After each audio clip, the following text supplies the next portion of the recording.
오늘 우리가 읽은 이 본문은 우리 마음을 기쁘게 할 만한 말씀이 한마디도 들어있지 않다는 것이 특징입니다.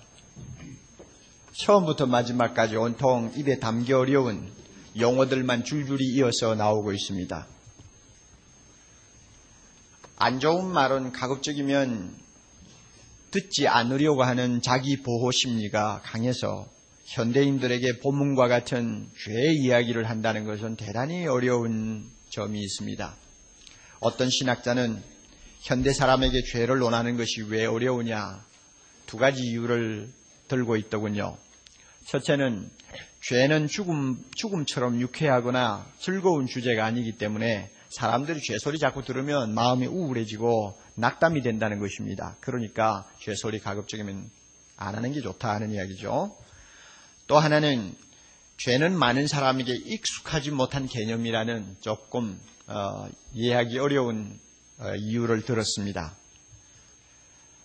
사실 우리 생각에는 세상의 모든 사람들이 죄에 대해서는 깊이 알고 또 익숙해 있을 것으로 우리가 예상을 합니다마는 막상 들어가 보면은 상당수의 사람들이 죄에 대한 개념이 없어요. 그리고 못 알아들어요. 죄 이야기를 하면 무슨 말을 하는지 못 알아들어요. 그리고 무관심해요. 어떤 악을 범해도 죄에 대한 가책이 별로 없어요. 이런 사람들에게 죄 이야기를 한다는 것은 좀 힘들 수밖에 없는 것입니다.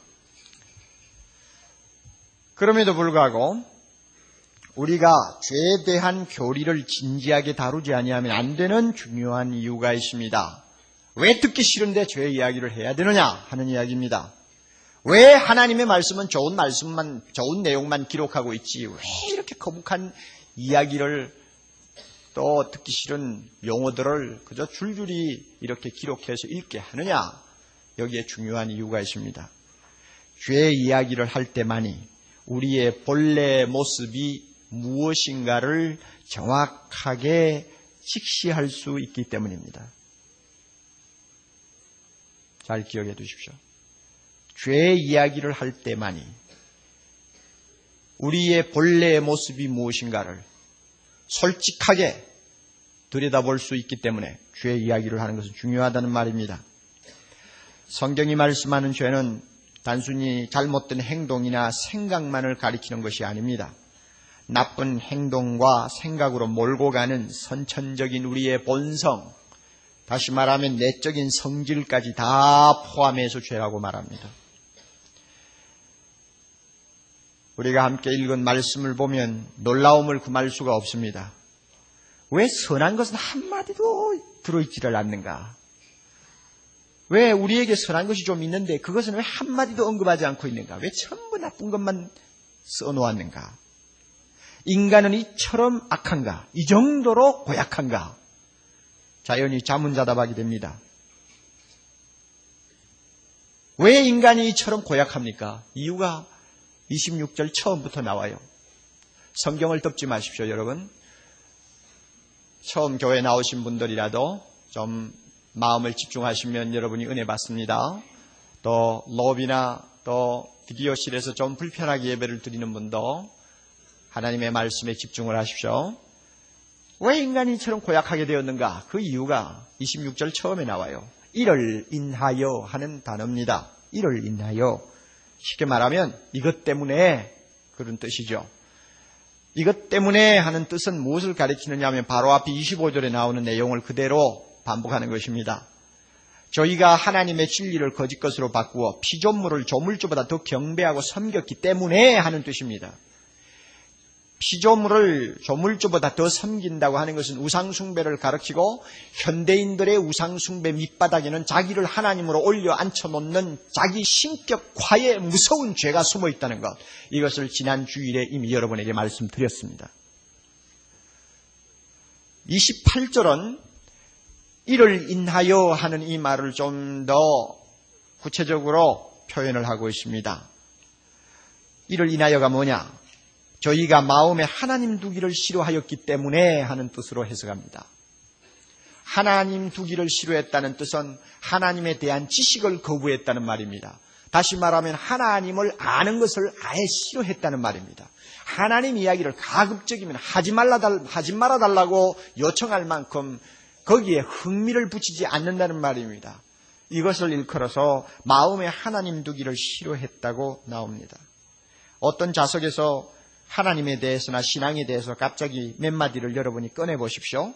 사람들이 그렇게 화기애애하게 이야기를 하다가 금방 정색을 하고는 하필이면 왜 이런 자리에서 그런 소리를 끄집어내느냐 하고 반색을 하죠. 바로 그런 태도가 하나님을 두기 싫어했다. 마음에 하나님 두기 싫어한다고 하는 말입니다. 하나님을 영화롭게도 아니하고 하나님을 섬기기도 싫어하고 하나님을 결국은 자기에게서 추방해버리고 자기 자신을 하나님으로 신격화시켰기 때문에 하는 것이 바로 이를 인하여입니다. 왜 그렇게 했느냐? 하나님 간섭을 받지 않고 마음껏 자유를 누리고 싶어서 그렇게 했습니다. 이게 인간의 본성이에요. 그렇게 하니까 하나님은 어떻게 하셨나요? 28절에 보니까 하나님께서도 저희를 그 상실한 마음대로 내버려 두셨다 그랬습니다. 하나님도 제 마음대로 하게 내버려 두었어요. 내 마음대로 해. 내버려 두었어요. 그랬더니 나타난 결과가 무섭습니다. 첫째는 상실한 마음이요. 둘째는 합당치 못한 일을 하는 것입니다. 28절에 잘 표를 하세요. 상실한 마음이 되어버려서 이 말은 부패한 마음이 되어버렸다 그 말입니다.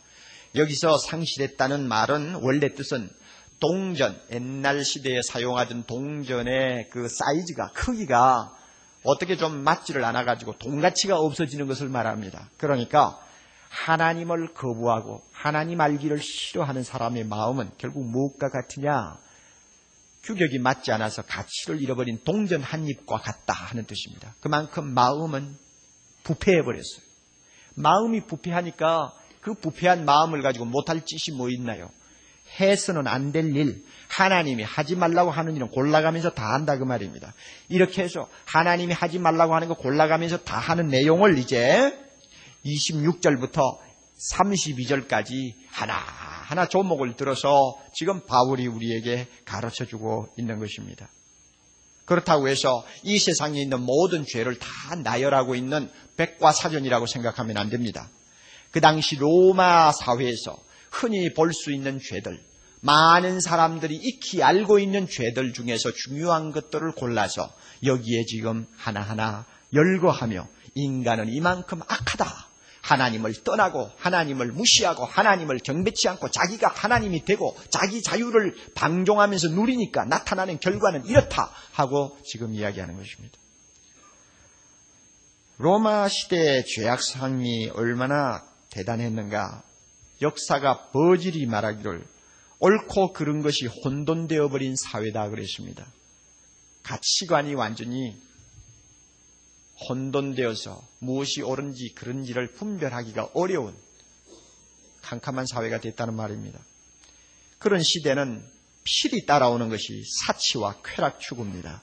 그래서 유례없는 사치 시대로서 사람들이 어떤 물건을 놓고 그것이 무엇이냐를 묻지 않고 얼마냐를 따지는 것이 그 당시의 사람들의 생각이었다 그랬습니다. 오늘날 과소비에 말려들어서 사회에 무리를 일으키는 사람들이 바로 그런 사람이죠. 무엇을 입었느냐가 문제가 아니라 그 옷이 얼마냐가 문제인 거예요. 집안에 들어있는 가구가 어떤 가구냐가 문제가 아니라 얼마짜리냐가 관심이에요. 이만큼 사회가 사치스러운 사회로 멍이 들어버리고 더러워졌던 것입니다. 평범한 일에는 쉽게 권태를 느껴버렸고 그래서 매일 새로운 쾌락을 추구하기에 바빴습니다. 즐길 수만 있다면 아무리 악한 일이라도 서슴지 않고 범하는 것이 그 당시의 사람이었다고 했습니다. 이와 같은 부패한 로마 사회의 죄악상들을 골라서 나열하고 있다는 것입니다. 우리가 본문을 들어가기 전에 분명히 이 자리에서 한 가지 알아야 할 것은 이것이 로마 시대에만 통용되던 죄악이 아니라는 것입니다. 오늘날 우리 사회에서도 얼마든지 볼 수 있는 죄악이라는 사실입니다. 이것은 남의 이야기가 아니라는 것입니다. 이것은 바로 나의 이야기라는 것을 알아야 합니다. 우리 모두의 죄요, 우리 모두의 악이라는 것을 긍정하고 우리가 본문에 들어가야 되겠습니다. 26절, 27절을 다시 주목합니다.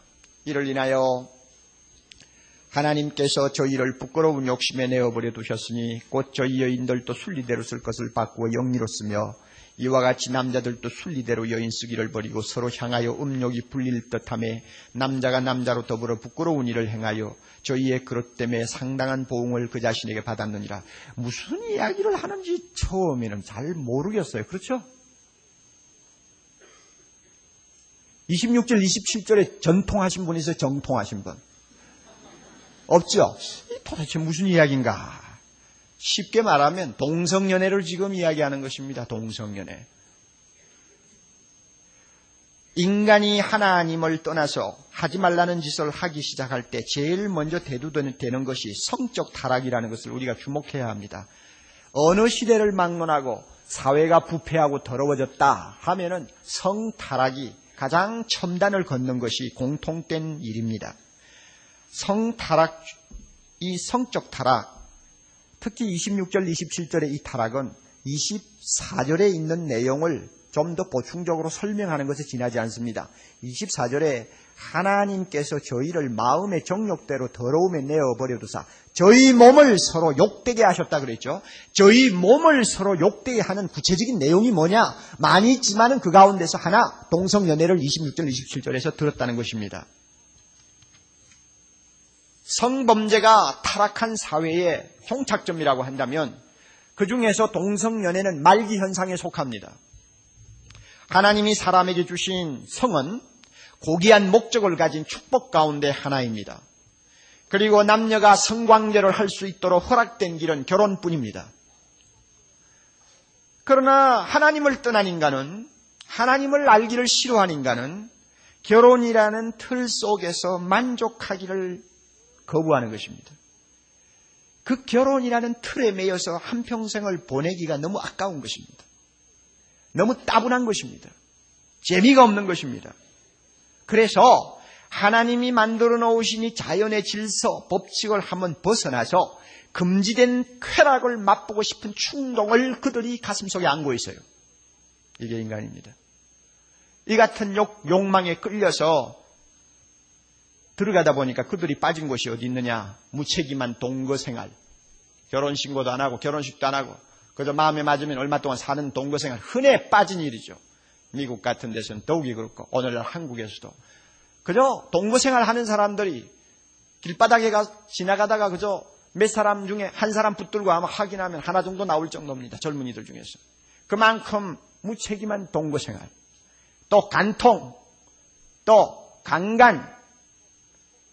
요즘에는 이런 단어를 쓰기 싫으니까 그런지 성폭행이라는 말을 많이 쓰죠. 저는 처음에 그게 무슨 말인지를 몰랐어요. 여자들의 이상한 데를 몽둥이가 때렸나? 저는 그렇게 생각을 했다.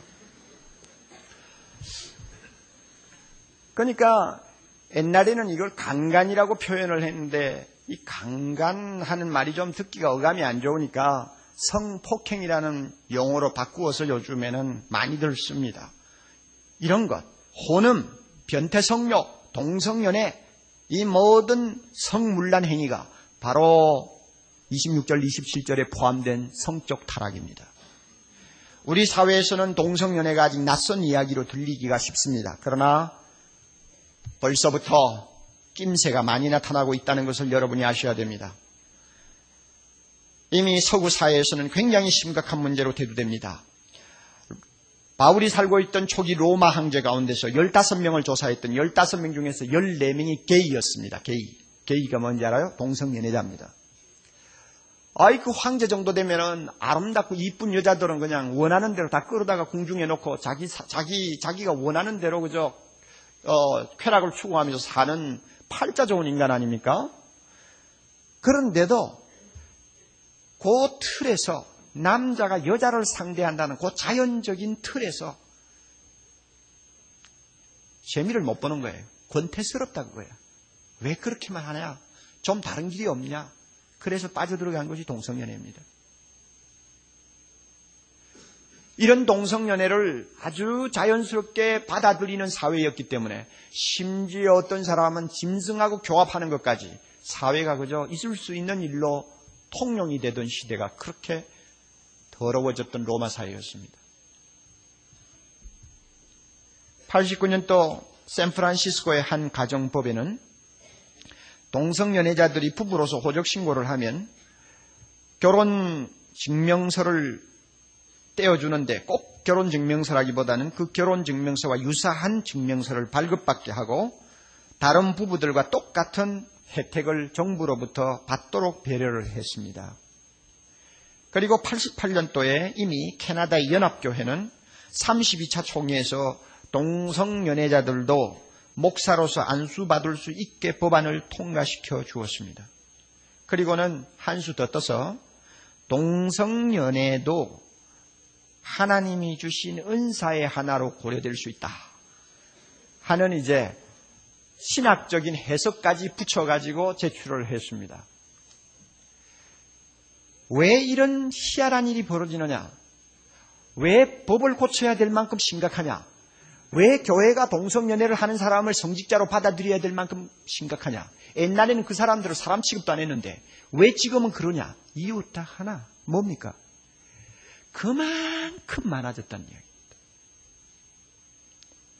옛날에는 소수기 때문에 적당히 처리를 했지만 이제는 너무 많으니까 그것도 무식한 사람들에게만 아니고 꼭대기부터 밑바닥까지 지식 여하를 막론하고 경제 수준 여하를 막론하고 너무나 많은 사람이 이와 같은 성적 문란에 빠져 있기 때문에 이것을 받아들이지 아니하면 일이 안 될 처지에 놓인 것입니다. 그러니까 교회가 법을 고쳐서 그들을 목사 안수시키는 겁니다.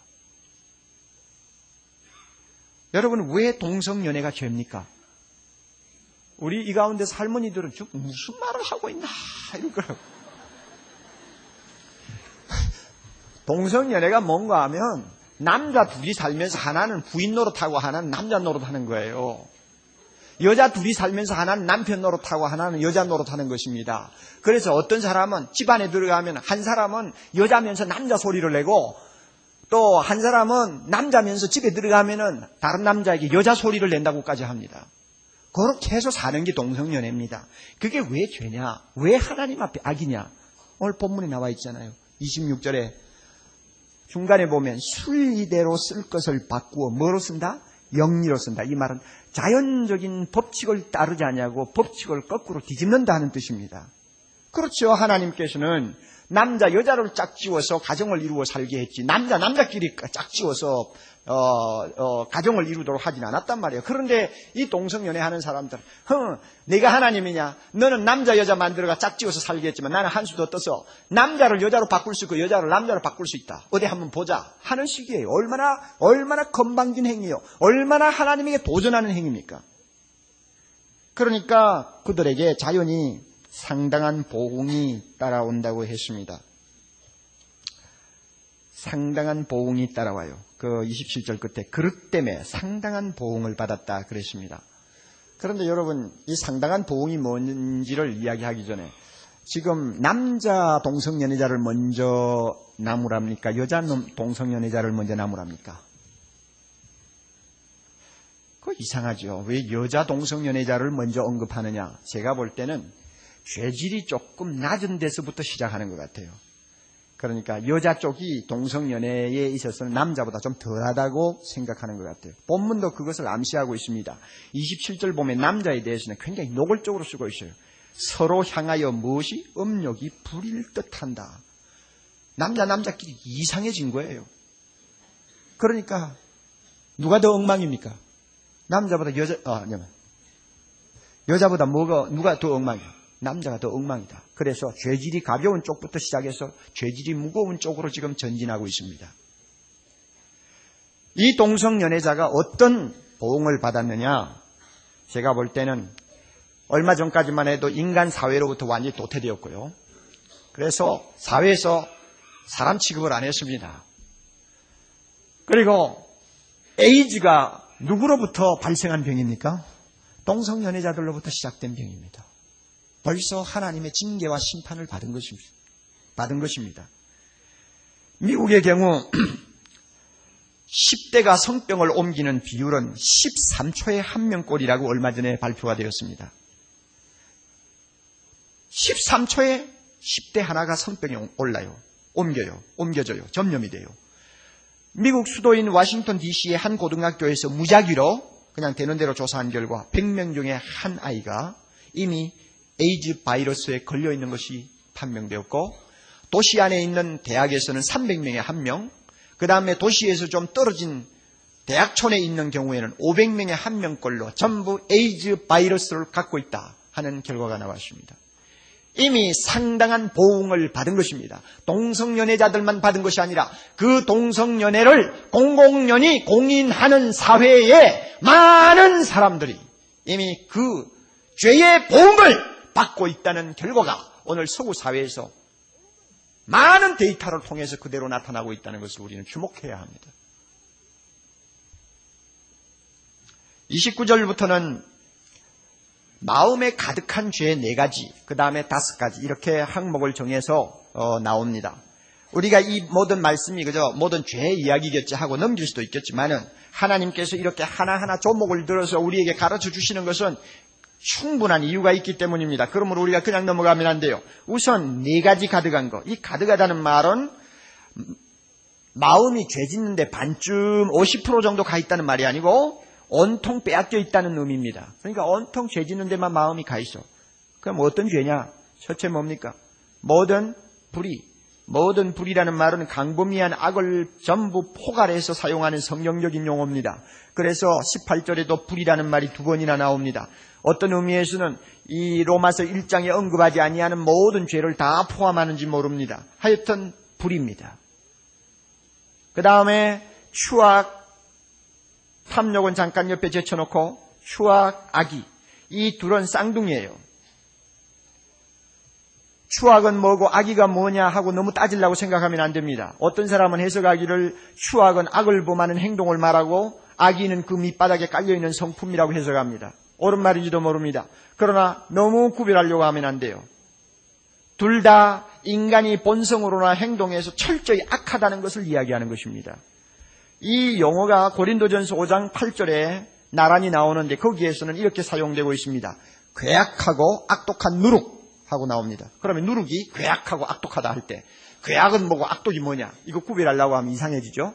괴악하고 악독하다 하는 두 말을 동시에 쓰는 것은 아주 못 쓰게 된 누룩이라는 뜻이겠죠. 마찬가지로 여기서 추악과 악의 하고 연거푸 나오는 것은 인간의 본성이나 행동이 도무지 쓸 수가 없을 만큼 더러워졌다는 말입니다. 썩었다는 말입니다.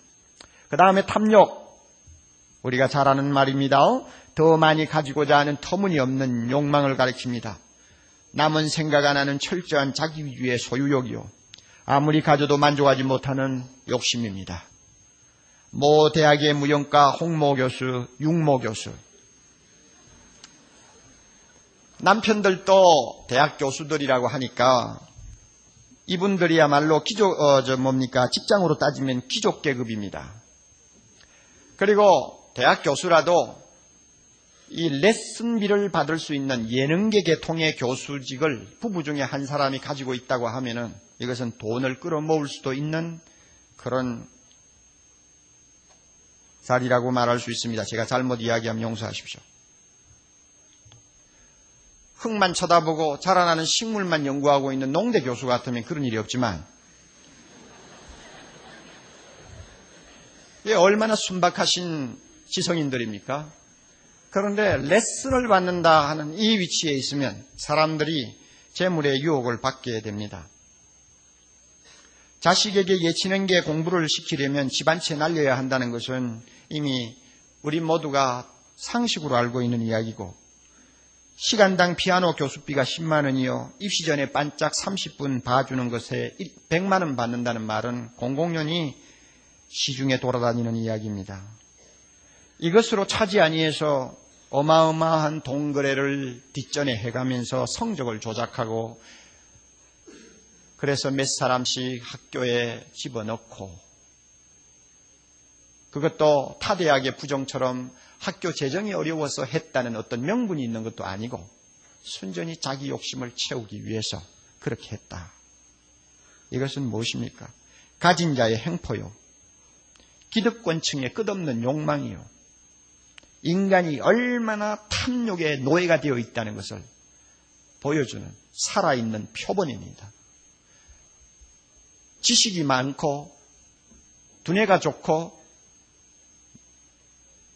사회 지도급에 있으면 안 그럴 것 같은데 더 그렇다는 것을 아주 원색적으로 증명해주는 하나의 사례라고 우리는 말할 수가 있습니다. 탐욕. 두 번째로 가득한 죄가 5가지 나옵니다. 29절 중간에 시기, 살인, 분쟁. 이 3가지는 한 통 속에 들어있는 죄들입니다. 시기를 하게 되면 서로 미워하게 되고, 미워하게 되면 분쟁하고, 분쟁하면 서로 잘못하면 죽이고 살리는 일들이 벌어지는 것, 우리는 성경 안에서도 여러 곳에서 볼 수 있는 사실입니다. 그 다음에 사기는 뭡니까? 속이는 건데, 이 사기라는 원래의 의미는 낚시에 달아놓는 미끼라는 의미를 갖고 있습니다. 그러니까 남을 속이려고 아주 계획적으로 미끼를 다는 것이죠. 아주 강교한 수단을 쓰는 것입니다. 청와대 비서관이다 하는 명함을 내놓는 식입니다. 그러므로 이런 사람들은 머리가 보통 비상하지 않습니다. IQ가 아마 상당할 거예요. 그 옆에 따라오는 악독이라는 죄가 있죠. 이 악독도 사기하고 아주 절친한 사이입니다. 왜 그런가 하면 악독은 의식적으로, 고의적으로, 의도적으로 나쁜 짓을 하려고 계획하는 것을 말하기 때문에 사기가 뭐냐? 의식적으로, 의도적으로 남을 속이기 위해서 꾀를 내는 것 아닙니까? 이러니 이 2개가 하나죠. 오늘 이런 사회에 이런 사람들이 우리 주변에 얼마나 독사처럼 어두운 곳에 웅크리고 앉아서 기회만 있으면 달려들어 물려고 하는지 모릅니다. 그 다음에 무슨 죄입니까? 수군수군 하는 자요, 비방하는 자요. 이 둘도 쌍둥이에요. 그에 비슷한 의미이지만 당자가 있는 자리에서 말하는 것은 수군수군이고 당자가 없는 자리에서 험담하는 것은 비방이다. 이렇게 해석하는 분도 있어요. 또 어떤 사람은 당자가 있는 자리라 할지라도 귀에 대고 소근소근 하면서 너하고 나하고만 알자 하면은 수근수근이고, 그 다음에 대놓고 그냥 욕하면은 그는 비방이다.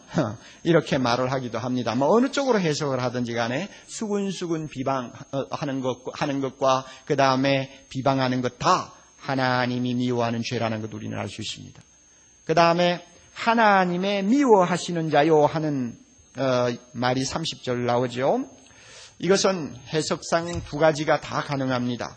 원문상 하나님의 미워하는 자, 이 뜻대로 그대로 되고, 다른 하나는 하나님을 미워하는 자 하는 의미로 바꾸어 놓을 수도 있습니다. 본문 전체로 놓고 볼 때는 어느 것이 더 바람직하냐? 후자가 더 바람직합니다.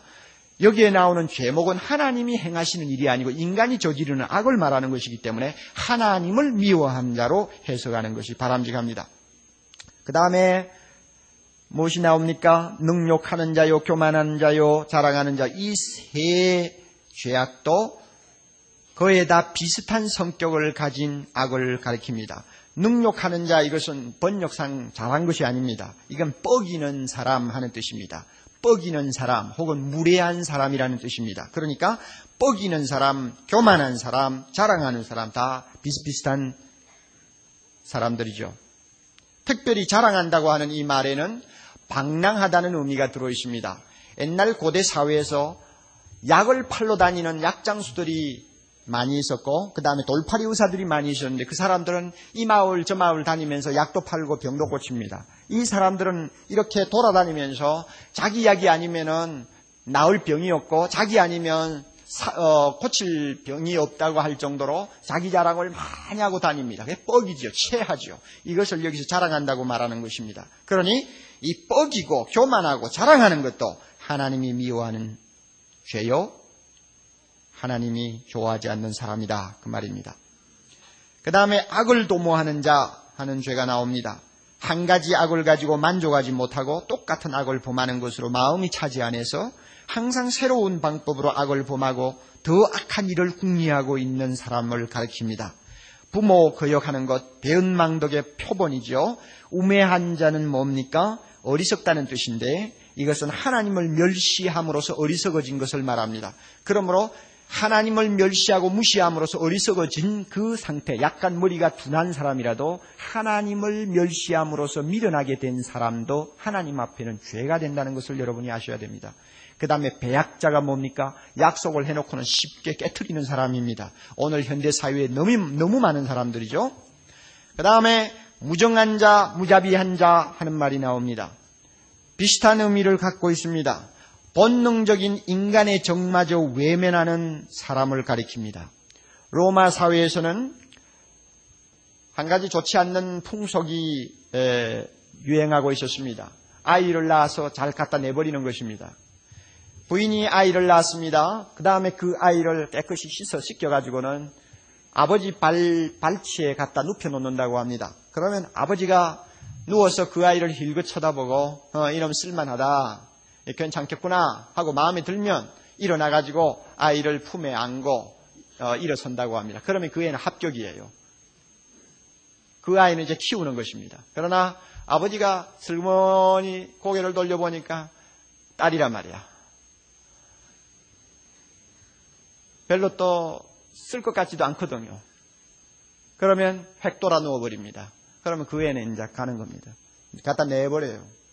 그래서 로마에 있는 광장 같은 데는 날이 새면은 30-40명의 어린 아이들이 내버려져서 그냥 킬킬대고 울다가 죽는 일이 허다했다고 합니다. 이게 비정, 인간의 비정을 이야기하지 않습니까? 이게 무자비한 자요, 이 무정한 자라는 의미인데, 오늘 우리 사회도 로마 사람 뺨칠 정도의 일들이 너무 많습니다. 4살짜리 고아 소녀를 데려다 감금하고 학대해서 동물처럼 사육하고, 그 다음에는 서커스단에 끌고 들어가서 돈벌이를 하고, 키가 자라지 못하도록 하기 위해서 하루 두 끼밖에 먹이지 않고, 잘못하면 두들겨 패서 일어나지도 못하게 만드는 사람이 있다는 것, 인간의 비정이죠. 사람이 아니죠. 5살 난 5학년짜리 오빠가 같이 놀아주지 않는다고 안다라는 누이를 칼로 찔러 죽이고, 그것을 위장하고자 불을 지르고 허위 신고를 했다는 기사, 며칠 전의 기사죠. 순박한 시골 청년이 잠자는 모녀를 덮쳤다가 반항을 하자 어머니를 살해하고 피를 철철 흘리고 있는 어머니 시체 옆에서 딸을 성폭행한 사건. 바늘을 찔러도 피 한 방울 나지 아니할 무서운 인간의 비정입니다. 오늘 사회, 바로 로마 시대의 사회요. 여기에 기록된 하나님의 말씀이 한마디도 거짓말이 아니라는 것, 우리가 알아야 합니다. 32절 봅니다. 저희가 이 같은 일을 행하는 자는 사형에 해당하다고 하나님의 정하심을 알고도, 여러분 이상한 말씀 아닙니까? 어떻게 세상 사람들이 이런 일을 행하면은 사형을 받는다, 하나님은 우리를 이런 죄를 두고는 죽음에 던진다 한 사실을 안다고 어떻게 여기에 이야기를 합니까? 정말 알고 있나요, 그들이? 꼭 알아두십시오. 안다고 했어요. 모르고 하지 않는다고 그랬어요. 아는 이유가 있어요. 바로 옆에 있는 2장 15절을 보십시오. 그들이 양심의 나쁜 짓을 하면요, 2장 15절, 무엇이 증거가 된다고 했습니까? 양심이 증거가 됩니다. 양심이 증거가 돼가지고 자기의 생각들이 서로 막 송사하고 변명하고 그런다고 해서, 다시 말하면 아이고 이거 나쁜 짓인데 이러다가는 내가 이거 잘못하면 큰일 나는데 하고 은근히 잘못되는 줄을 안다는 말입니다. 알면서도 그 짓을 하는 인간이 바로 하나님을 떠난 사람들이라는 것입니다. 뿐만 아닙니다. 자기만 악한 일을 행할 뿐 아니고 그 일을 행하는 자들을 옳다고 하죠. 여러분, 이것도 굉장히 중요한 이야기입니다. 자기만 악을 행하면 끝나죠. 그런데 그렇지 않습니다. 악을 행하는 사람은 다른 사람을 끌어들입니다. 그리고 그들이 악을 행하는 것을 보고 즐깁니다. 박수갈채를 보냅니다. 그리고는 옳다고 강변을 합니다. 우리가 이렇게 해도 그렇게 오늘날 사회에서 괜찮아 하는 식으로 자기 합리화를 시킵니다. 사회가 구조적으로 잘못되어 있는데, 인간은 나약한데, 천하가 다 그런데 뭘 나 혼자만 깨끗하게 살 것이냐, 아니 수단이 좀 나빴더라도 목적이 좋으면 되지 않느냐는 공리주의, 이와 같은 것들을 떠버리면서 자기들의 모든 행동이 옳은 것처럼 생각하고 변명합니다. 오늘날 이 사회가 그렇잖아요. 우리는 매우 긴장된 가운데서 우리의 성향, 생각, 행동이 얼마나 악한가에 대해서 바울의 입을 통해서 하나님의 말씀을 살펴보았습니다. 여러분, 이것이 어찌 로마 당시 사람들의 이야기였습니까? 예수를 믿으니 우리에게는 상관없다고 할 수 있겠습니까? 천만에요. 오늘 본문 이것은 하나님 앞에서 벌거벗기운 나의 모습이요, 당신의 모습입니다. 너와 나의 모습이라는 사실을 우리는 부인하지 말아야 합니다. 아무리 스스로 자기를 의로운 채 가장을 해도 하나님 앞에 벌거벗겨 놓으면 여기에 나타난 이 모든 죄 어느 것 하나도 걸리지 않는 것이 없는 추잡한 존재가 바로 인간이라는 것, 나 자신이라는 것, 우리가 숨겨서는 안 됩니다. 물론 이 내용 가운데서는 우리 자신과 무관한 것들도 많습니다. 그리고 우리에게는 더러 선한 것도 있습니다. 동성연애 같은 것은 우리가 꿈을 꾸지도 못한 죄인지도 모릅니다. 21가지 나오는 죄 가운데서 저촉될 만한 것은 5손가락 안에도 들어가지 아니할지도 모릅니다. 여러분 집에 가서 한번 세보세요. 내하고 관계없는 거 전부 다 제쳐놓고 나하고 관계 있는 것만 하면 손가락 한번 제쳐보세요. 몇 개나 나오나. 어떤 사람은 한 5손가락 정도밖에 안 되는 사람도 있을지 몰라요. 그런데도 이 모든 죄가 마치 나의 악인 양 매도하는 것은 지나치다고 마음속에 은근히 반항할지도 모릅니다. 우리의 생각에 일리가 없지 않아 있습니다마는 그러나 분명히 우리가 알아야 할 사실이 있어요. 동기와 기회와 명분만 주어지면 26절부터 32절까지 나오는 모든 불의를 우리가 범할 수 있는 가능성을 내 속에 가지고 있다는 사실입니다.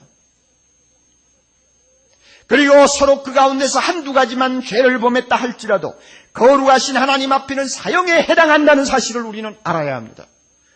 사형에 해당해? 수군수군 하는 것도 사형에 해당하나요, 여러분? 여기 아까 뭐 수군수군 한다고 나왔는데, 예, 수군수군 해도 사형에 해당합니까? 재판관에게 찾아가서 내가 수군수군 하다가 왔는데 나에게 벌을 주십시오 하면은 아마 그 사람 정신병동으로 아마 갈 거라고. 그러나 하나님 앞에서는 이게 웃을 일이 아닙니다. 나는 입으로 수군수군 하니까 수군수군 하는 것밖에 들리지를 않죠. 그러나 하나님 앞에 가면 수군수군 하는 그 말 자체가 문제가 아니라 그 말을 따라 뿌리를 캐고 내려가면 그 마음속에 무엇이 있느냐가 중요한 거예요. 하나님은 그걸 보시거든요. 그걸 보시니까 수군수군 하는 사람도 사형에 해당한다 하는 말입니다. 여기에 사형은 로마서에만 해도 22번이나 나오는 단어입니다. 22번 중에서 18번이 죽음과 연관이 되어 있는 말입니다. 그러니까 죄의 싹은 사망이요 하는 말과 연관이 되어 있단 말입니다. 여기에 나오는 모든 죄 가운데서 한 가지만 죄를 범해도 우리는 하나님의 죽음, 하나님의 심판, 하나님의 진노를 피할 수 없다는 사실입니다. 한 가지 물어보십시다. 여기에 나오는 인간이 바로 나의 진짜 모습이라고 한다면 이 모습 가지고 하나님 앞에 설 수 있을까요? 천국의 문을 열어놓고 들어오라고 한다고 해서 우리가 들어갈 수 있을까요? 노동 현장에서 일하는 형제들을 불러서 예배에 같이 참석하자고 하면 권유를 해보십시오. 들어오나? 안 들어옵니다. 내 꼴이 이런데 어떻게 들어갑니까? 안 들어옵니다. 마찬가지예요. 우리가 로마서 1장에 나오는 죄를 가지고 나의 진짜 모습이 이것이구나 하는 것을 알 때 천국문 열어놔도 우리는 못 들어갑니다. 이사야처럼 화로다 나는 망하게 되었도다. 화로다 나여 망하게 되었도다. 진짜 그 말밖에 할 말이 없어요. 여러분이 무서운 죄를 범하고 사는 것이 인간입니다. 사람이 누구냐? 바로 여기에 있는 죄악투성이의 존재입니다. 하나님을 싫어하고 하나님을 밀어내고 그 자리에 자기가 하나님이 되어 앉아서 자기가 하고 싶은 대로 다 하고 나니 인간의 진짜 모습은 죄악투성이로 얼룩져 있고 선한 것은 하나도 찾아볼 수 없는 사형수들입니다. 누가 이 사람을 구원할 수 있습니까, 여러분? 이 더러운 죄를 어디에 가서 처리할 수 있습니까? 적당히 한두 가지 개선을 해서 될 문제가 아니고 도무지 쓸모가 없이 되어버렸기 때문에 새 것으로 갈아치우지 아니하면 안 되는데 새 것으로 갈아치우는 이 일을 누가 하겠습니까? 오직 한 분, 예수 그리스도밖에 없습니다. 믿습니까, 여러분? 이 더러운 죄를 다 용서해 주실 분도 그분밖에 없고 이 더러운 죄로 부패한 내 마음을 새 마음으로 바꾸어 놓을 수 있는 능력을 가지신 분도 예수밖에 없습니다. 그러므로 우리가 사회에 나가서 세상 사람을 볼 때 잘 입고 다니는 옷을 보지 마십시오. 승용차를 보지 마십시오. 로마서 1장을 통해서 그들의 진면모를 여러분이 보십시오. 얼마나 추악한 존재가 걸어가고 있는지, 얼마나 더러운 인간이 희죽희죽하고 웃으면서 가고 있는지, 얼마나 냄새나는 인간이 고급차를 타고 향수를 뿌리고 가고 있는지 우리가 볼 줄 알아야 돼요. 이 사람을 구원할 수 있는 길이 무엇입니까? 예수밖에 없습니다. 우리가 대각성 전도 집회를 앞에 놓고 그들을 주님 앞으로 인도하려고 하는 이유는 그들이 잘 사는 것이 질투가 나서 그런 것도 아니요, 그들이 마음 놓고 세상을 사는 것이 불쌍해서 아닙니다. 그들 존재 자체가 너무나 절망적인 존재이기 때문에 그렇습니다. 그러므로 그들을 주님 앞으로 인도해야 합니다. 저는 이 본문을 읽으면서 마귀가 거룩하신 하나님 앞에서 나를 향해 손가락질하며 나의 죄를 한 가지씩 고소하는 소리를 듣습니다. 그러나 이 처절한 절망 앞에서 세 가지 은혜를 놓고 저는 찬양하고 감사합니다. 첫째는 하나님을 싫어하는 부패한 마음을 나도 갖고 있는데 예수 그리스도 안에서 새 마음을 주신 하나님의 은혜를 감사합니다. 여기에 기록된 모든 죄목들이 다 나의 죄인데 예수를 믿자 무조건 모두 다 용서해 주신 하나님의 은혜를 감사합니다. 예수 믿은 후에도 여기에 나열된 모든 합당치 못한 일들을 행할 수 있는 가능성과 악함이 얼마든지 내 안에 남아있음에도 불구하고 날마다 말씀과 성령의 감화로 그 악을 범하지 못하게 막아주시는 하나님의 은혜를 감사합니다. 인간의 마음은 언덕 위에 있는 수레와 같다고 그래요. 언덕 위에 있는 수레는 가만히 붙들어 놓지 아니하면 저절로 혼자 미끄러져 내려갑니다. 굴러 내려가요. 우리가 예수 믿고 하나님의 자녀가 되었다 할지라도 우리의 마음은 언덕 위에 있는 수레와 같아요. 말씀과 성령으로 그 마음을 날마다 붙들어주는 은혜의 손길이 없으면 우리도 똑같이 이 죄를 또 범할 수 있는 가능성이 있다는 걸 인정해야 합니다. 이런 의미에서 나를 새 사람으로 만들어주신 은혜, 나의 모든 죄를 다 사유해 주신 은혜, 오늘도 이 악에 빠지지 않도록 붙들어주시는 하나님의 은혜를 생각할 때 저는 로마서 1장 26절 이하의 죄의 항목을 보면서도 마음속에 감사가 치밀어 오릅니다. 감격을 느끼게 됩니다. 하나님 앞에 찬송하고 싶은 생각이 듭니다. 여러분 자신의 모습을 진짜 들여다보면 예수 그리스도가 얼마나 놀라운 분인가를 알게 됩니다. 그분 앞에 무릎 꿇지 아니하면 안 되게 됩니다. 우리 다 같이 찬송가 210장을 펴시기 바랍니다. 오늘 우리가 읽은 이 본문은 우리 마음을 기쁘게 할 만한 말씀이 한마디도 들어있지 않다는 것이 특징입니다. 처음부터 마지막까지 온통 입에 담기 어려운 용어들만 줄줄이 이어서 나오고 있습니다. 안 좋은 말은 가급적이면 듣지 않으려고 하는 자기 보호 심리가 강해서 현대인들에게 본문과 같은 죄의 이야기를 한다는 것은 대단히 어려운 점이 있습니다. 어떤 신학자는 현대 사람에게 죄를 논하는 것이 왜 어려우냐, 두 가지 이유를 들고 있더군요. 첫째는 죄는 죽음처럼 유쾌하거나 즐거운 주제가 아니기 때문에 사람들이 죄소리 자꾸 들으면 마음이 우울해지고 낙담이 된다는 것입니다. 그러니까 죄소리 가급적이면 안 하는 게 좋다 하는 이야기죠. 또 하나는 죄는 많은 사람에게 익숙하지 못한 개념이라는 조금 이해하기 어려운 이유를 들었습니다.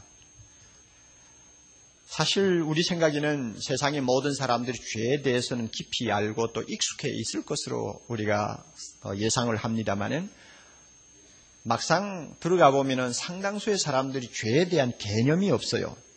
그리고 못 알아들어요. 죄 이야기를 하면 무슨 말을 하는지 못 알아들어요.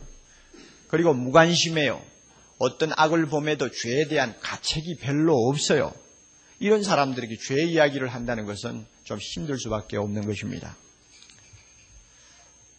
그럼에도 불구하고 우리가 죄에 대한 교리를 진지하게 다루지 아니하면 안 되는 중요한 이유가 있습니다. 왜 듣기 싫은데 죄 이야기를 해야 되느냐 하는 이야기입니다.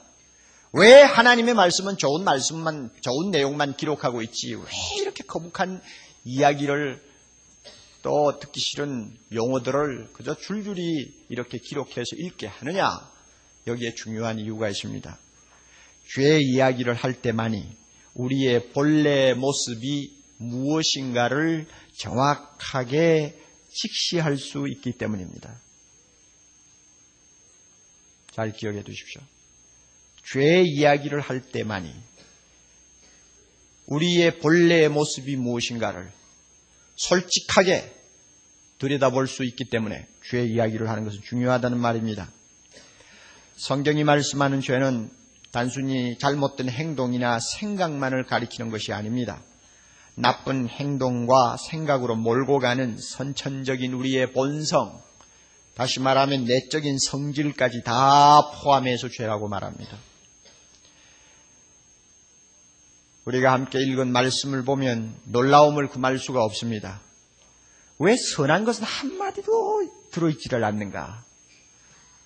왜 우리에게 선한 것이 좀 있는데 그것은 왜 한마디도 언급하지 않고 있는가? 왜 전부 나쁜 것만 써놓았는가? 인간은 이처럼 악한가? 이 정도로 고약한가? 자연히 자문자답하게 됩니다. 왜 인간이 이처럼 고약합니까? 이유가 26절 처음부터 나와요. 성경을 덮지 마십시오, 여러분. 처음 교회 나오신 분들이라도 좀 마음을 집중하시면 여러분이 은혜 받습니다. 또 로비나 또 비디오실에서 좀 불편하게 예배를 드리는 분도 하나님의 말씀에 집중을 하십시오. 왜 인간이 이처럼 고약하게 되었는가? 그 이유가 26절 처음에 나와요. 이를 인하여 하는 단어입니다. 이를 인하여. 쉽게 말하면 이것 때문에 그런 뜻이죠. 이것 때문에 하는 뜻은 무엇을 가리키느냐 하면 바로 앞에 25절에 나오는 내용을 그대로 반복하는 것입니다. 저희가 하나님의 진리를 거짓 것으로 바꾸어 피조물을 조물주보다 더 경배하고 섬겼기 때문에 하는 뜻입니다. 피조물을 조물주보다 더 섬긴다고 하는 것은 우상숭배를 가르치고 현대인들의 우상숭배 밑바닥에는 자기를 하나님으로 올려 앉혀놓는 자기 신격화에 무서운 죄가 숨어 있다는 것, 이것을 지난 주일에 이미 여러분에게 말씀드렸습니다. 28절은 이를 인하여 하는 이 말을 좀 더 구체적으로 표현을 하고 있습니다. 이를 인하여가 뭐냐? 저희가 마음에 하나님 두기를 싫어하였기 때문에 하는 뜻으로 해석합니다. 하나님 두기를 싫어했다는 뜻은 하나님에 대한 지식을 거부했다는 말입니다. 다시 말하면 하나님을 아는 것을 아예 싫어했다는 말입니다. 하나님 이야기를 가급적이면 하지 말아달라고 요청할 만큼 거기에 흥미를 붙이지 않는다는 말입니다. 이것을 일컬어서 마음에 하나님 두기를 싫어했다고 나옵니다. 어떤 자석에서 하나님에 대해서나 신앙에 대해서 갑자기 몇 마디를 여러분이 꺼내보십시오. 사람들이 그렇게 화기애애하게 이야기를 하다가 금방 정색을 하고는 하필이면 왜 이런 자리에서 그런 소리를 끄집어내느냐 하고 반색을 하죠. 바로 그런 태도가 하나님을 두기 싫어했다. 마음에 하나님 두기 싫어한다고 하는 말입니다. 하나님을 영화롭게도 아니하고 하나님을 섬기기도 싫어하고 하나님을 결국은 자기에게서 추방해버리고 자기 자신을 하나님으로 신격화시켰기 때문에 하는 것이 바로 이를 인하여입니다. 왜 그렇게 했느냐? 하나님 간섭을 받지 않고 마음껏 자유를 누리고 싶어서 그렇게 했습니다.